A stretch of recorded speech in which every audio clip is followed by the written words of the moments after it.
Alec, we're here to talk about our favorite things from the month of November. Our favorite things from November. All right. Do you want This is here as we do every month, where we each bring is three yeah. things to the table and we talk about it. Yeah. Usually, it's just stuff that we aren't able to talk about in other videos that month. Yep. So, usually, we never talk about stuff that we've already done reviews on. So it's Nope. our opportunity to highlight other things. Yeah.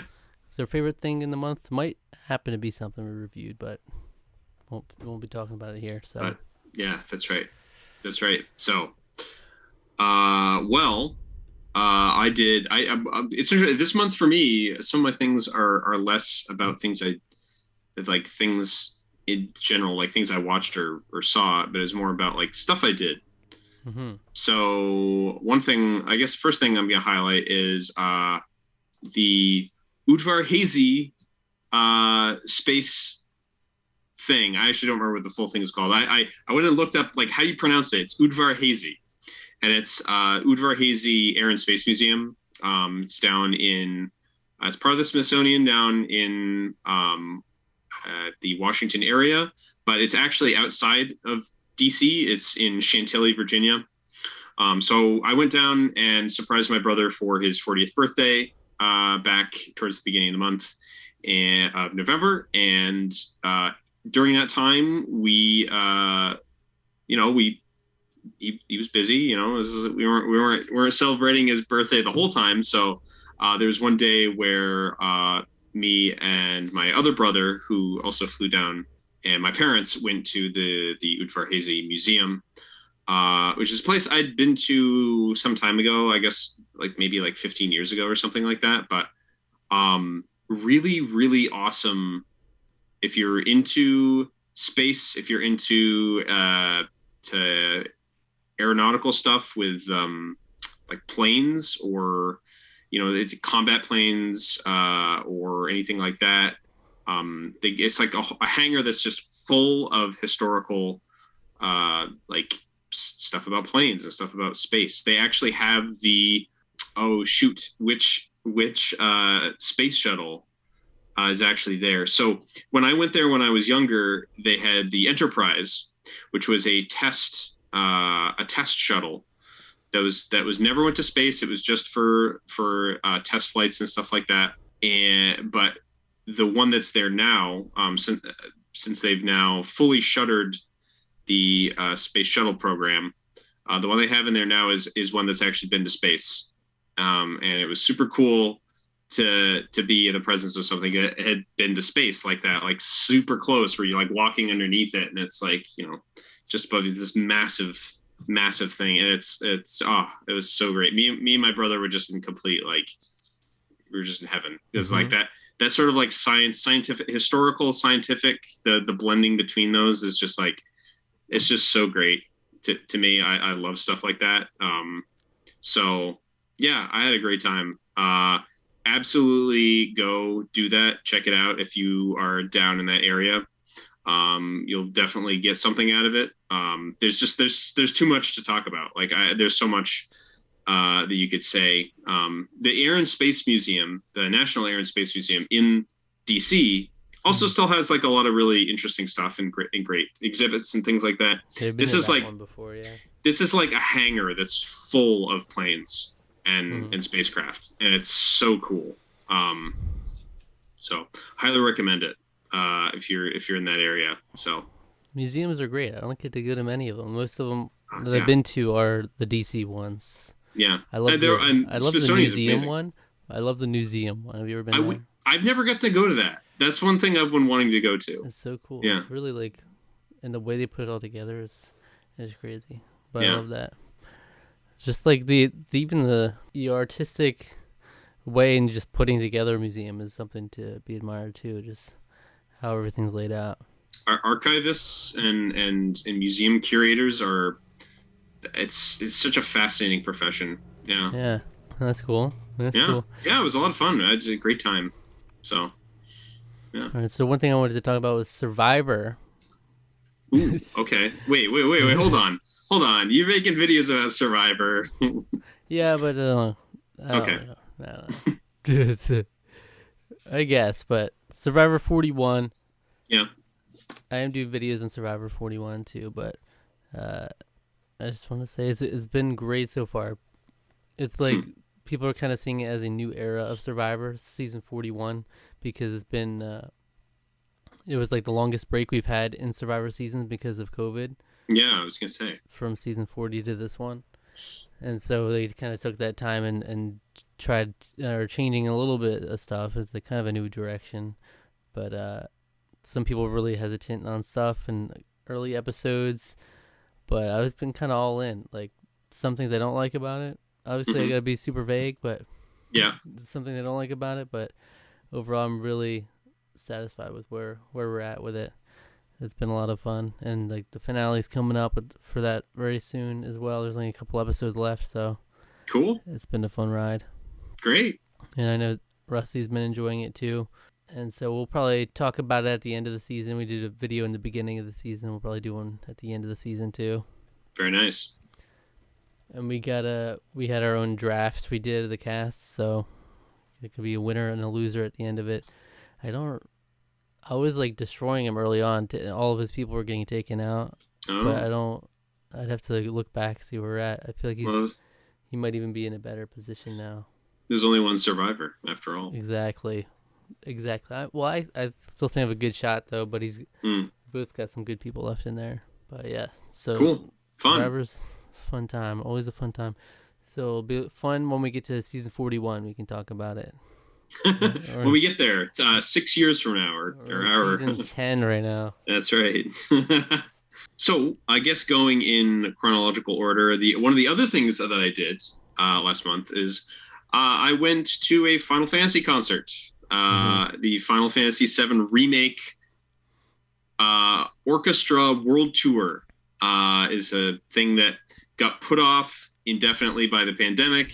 I think they were trying to get stuff rescheduled for earlier in the year. Stuff still wasn't open all the way. They started doing concerts again in, I think, September is when they started it up finally. And it's probably a good thing because I guess the extra time has allowed them to play. They played a track from the new DLC from Final Fantasy VII Remake, the episode Intergrade or whatever it's called. Episode I can't remember what it's called. It's Retrograde. It's Intergrade. No, we're not talking about Mercury. Space anymore. We're not talking about space anymore. So it was great. I got tickets with one of my best friends from college, Tara. She and I went down, and we had an awesome time. I spent way too much money at the merch store. I could have spent more, but I held back because Christmas is coming after all, and so had a wonderful time. The music was awesome. It was so great. I mean, like, for the Final Fantasy concerts are always a great time. I always have a good time with them, but it was very cool seeing a concert specifically about one game. That I've never been to anything like that before. I've been to Final Fantasy concerts, Kingdom Hearts concerts, Zelda concerts, but those are all spanning different series. This is about one game. And even the Kingdom Hearts 3 concert, or I think World of Trace is what they called it, they still had music from the other games in there. So it wasn't specifically about Kingdom Hearts 3. So, which, man, I poor Rusty never got to go to that. I was hearing on the, he was like, because I asked a question while I was driving back up. I asked a question that I sent into them on their podcast on Otaku Brothers. Check them out. And I guess the question that I asked was, if you could have like 3 video games, just one game, not including a series, but if you just had one game that you could have a whole concert about, what would it be?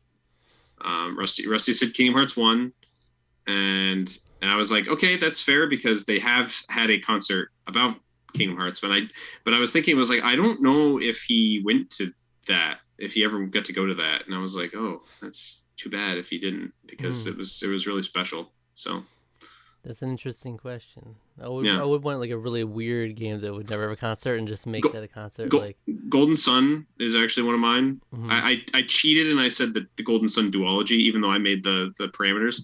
I said the first 2 Golden Sun games, they're really basically one game anyway. I feel like that there's never in my knowledge, to my knowledge, there's never been any professionally orchestrated music from that series whatsoever. So I think that would be awesome. I would probably die happy, extremely happy if that was to ever happen. I want a Lego Star Wars concert. They did a Star Wars concert when I was in during my gap year. It was 2009. Mm-hmm. I went and the Star Wars in concert, and it was really great. I liked it a lot. Mm-hmm. Yeah, I'd probably have like Paper Mario: The Thousand-Year Door concert. Oh, that'd be phenomenal. That'd be so good. I'd like Paper Mario 1 too. That music has that game has a lot of great music, nostalgic music for me too.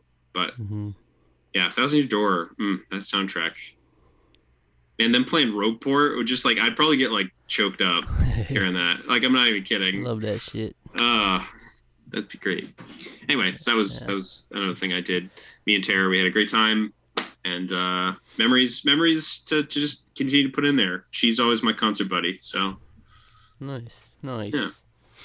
Well, next thing I want to talk about is a Melee tournament, also Ultimate Tournament, Mainstage 2021. Okay. These are from the makers of Summit, which I've talked about in the past. It's my favorite Smash event. Yep. Which, by the way, is there's a new one coming out, or they're doing a new Summit at this weekend. Oh, it's gonna be Summit's coming up soon, right? Yeah. Yeah. They did one not too long ago, but which was the biggest prize pool in Melee history. It was a big, great tournament. But main stage is fun. It was a lot of fun, and recently they announced the first ever official Smash Bros. Circuit that partners with Nintendo. What? Really? Fun. Yeah. Wow. Nintendo actually. Which is a big deal because there's been so much, and it includes Ultimate and Melee, which is even a bigger deal. Whoa! That's huge though. Yeah. Nintendo finally recognizing that Melee exists. What is this? After the whole they constantly put out cease and desists, and they're working against the community's interests a lot of ways. They never contributed any money or anything to the scene. Yeah. So that was in the whole free Melee movement that was going on for a while because of that. Yeah. But they tweeted there's a esports group called Panda, which is a big Smash esports team, and so that's what they're partnered with, is Panda and Nintendo. So that was cool. Really historic. I mean, we have to see how it turns out, but Panda usually does right by the community, so I have faith in it. I feel I hope Nintendo sees that there is money in it for them. It's good. It's good for them because they get money, but it's good for the community because then it just goodwill is always a good thing when it comes to stuff like this, because that's how you continue to drive interest. That's how you continue to drive profits. But it's it's beyond that. It's having happy gamers is just why would you not want your company to stand behind something that just is a positive thing for just video games, It's I think that's exciting. That's hopeful. That's a shine of hope. I hope that stuff will continue to move forward in positive direction with that. But it's huge because it was Melee is a 20-year-old game that has been supported only by the fans the whole time, in spite of everything. So. Yeah, because Capcom recognizes the legacy of Street Fighter 2 still shows up at tournaments. Street Fighter all the Street Fighter 3 variations show up, Third Strike especially, but Street Fighter 3 is still really important to them. As well as 4 and 5, obviously they push 5 especially, which they should because it's their newest version. But Third Strike is still really popular, and Street Fighter 2. Whatever tournament Turbo Hyper Street Fight, whatever the tournament one is for that, those are still driven. So they understand the legacy of their games extremely well. So follow their footsteps, and they've been fronting money for those for a long time. So yeah. So it was huge when like Panda dropped that tweet. It was like a little teaser video. It was like officially proud to announce the first ever Smash Ultimate circuit, Smash Ultimate and Melee. That's great. We don't know the exact details, like how much money's in it or how long it would be. It said a small series event, so it might be just a little thing. And they've also this is alongside, like, they already had Smash World Tour going on, which was not a Nintendo thing, but that was already a huge deal because that was going on, and that was like the first ever Smash circuit. But that's going on this year, and there'll be like the finals of that at the end of the year, where everybody comes together for the championship tournament. So that'll be fun. Cool. But then I guess sometime next year is when this other one will be. You know, it's huge because the official Nintendo of America account actually retweeted it, and they were like, confirmed. Get ready, boys. And then Bill Trennan like tweeted about it, so it was like, it's legit. Cool. Legit stuff. So a step in the right direction. So I said Mainstage, the tournament. That was a fun tournament. I actually almost liked the Ultimate side of that more. Usually I like Melee more, but Ultimate had a really fun grand finals there. Who was in it? What characters were repped? MK Leo was playing. I forget who he played in the end. I think he was playing Joker, because Joker is his main. But then for a while he switched to Byleth, and then people have been waiting for it to return because Joker is like his tried and true main, and I think that's who it was. Cool, that's exciting. I like Joker a lot. That might have been Byleth. Yeah, I think it was actually Byleth that he played this time. Oh, nice. Really exciting grand finals where it was against Spargo, who is like a 15-year-old. He's like an up and coming, like, or he might be 16 or 17 now, but he's like a young player who's coming up, similar to how MKLeo started. But MKLeo is like the dominant force in the scene, but Spargo just keeps getting closer and closer. Like, he barely loses. And he narrowly lost again. It was just he could just see the nerves getting to him, and then he just wipes the victory away from him at the last second. It was epic. That's cool. But Melee's always been the more interesting for me in terms of like there's so many more storylines going on there, and so like there's the drama and the history of it. To it. Yeah. And so that's interesting. The Ultimate players, there's not as much there, but it's interesting to see if people try to take down MK Leo though. Yeah. Well, yeah. Well, my final thing is a video game that came out as Pokemon Brilliant Diamond and Shiny Pearl. Diamond. And I'll tell you right now that I've played precious little of it.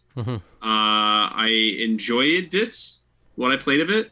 I have been living vicariously through, like, basically every VTuber that I follow has been playing it.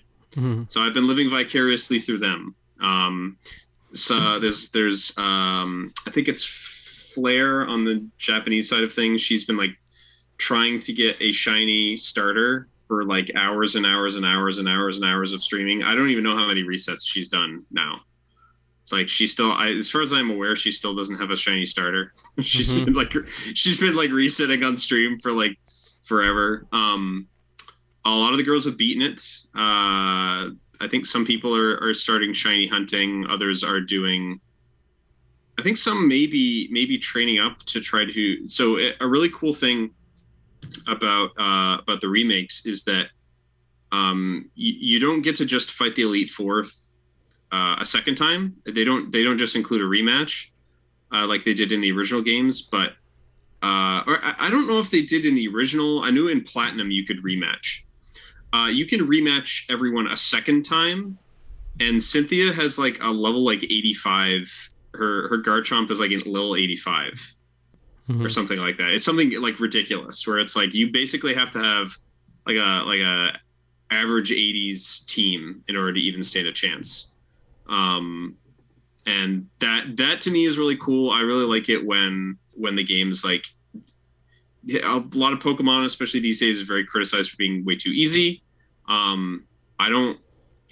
are, but like I don't really care that they're easier than they used to be. Personally, I don't have a lot of time to spend on Pokemon anymore. I don't care that they have EXP all on all the time. I don't care. It doesn't matter to me. Mm-hmm. And to be perfectly honest, it really shouldn't matter to anyone anyways, because if you're trying to level Pokemon a certain way, you don't even have to worry about tuning into a PC to like deposit your Pokemon. And it's like, oh, I have to waste all this time. It's like you have a place you can just deposit Pokemon from your box on the go now. So it's like if you're trying to power level one Pokemon for your Nuzlocke or whatever, which I'm doing a pseudo Nuzlocke. I'm not really like being overly strict on everything, but that's kind of what I started doing in my playthrough. But I'm like, I didn't even get to the first gym. Like I'm barely played it. But like, if you're wanting to do something like that, you can just have one Pokemon in your party. If it really matters to you that you have to train them each one at a time, you can still do that. You can. It's to me, it's just I hate all the negativity about Pokemon these days. It really sucks what is just like literally just a happy like serotonin hit of like this childhood game that still feels kind of nice. There's stuff in it I don't like. If I had my druthers, I would just say, yeah, it should just be a toggle thing. Like you could just press a button or whatever in the menu and turn it on or off. Options are great. Options are always going to be better, in my opinion. I totally see it. But like when people are coming at it where it's like, this is like ruining the game for me. I'm like, why? Like go back and play the older games then. Like stop complaining about that this is like ruining your experience. And it's like, I guess that's fine. I know I'm not you, but like, it always like bums me out because it's like, go play Shin Megami Tensei 5. That's a monster training game that's way more hardcore than this. Like, go play that game then. I don't know. Yeah. Anyway, I've been having a lot of happy, fun times with it. There's stuff in it. Trust me, there's stuff in it that I don't like. There's stuff in Sword and Shield that I didn't like. I don't really. They're not enough to like ruin the game. I guess I'm not that hardcore of a Pokemon fan that they ruin the game for me or whatever. Because I still have a good time with them regardless. So I'm looking forward to actually sinking my teeth into it instead of just living vicariously through cute anime girls. So I will be doing that and hopefully be able to beat it at some point. Yeah, I was excited to play it. I didn't get it because I haven't had time to play anything. So I'm like, there's no point in me getting it right now. But yeah, I love Diamond. So see, and here's the thing: I don't even like these games. I played Platinum a few years ago. I didn't like it. I gotta be perfectly honest. I thought it was slow. I did not like the region. I thought all of the plot points were pretty dumb, and up until the very end, which it kind of started to get cool towards the very end. I thought it was so dull, honestly, up until the final, like, Cynthia is great. She's a great character. And I feel like they did up the ante in terms of like, they made it difficult at the end of the game. That's cool. Cynthia is a legitimately tough opponent. And so as the champion,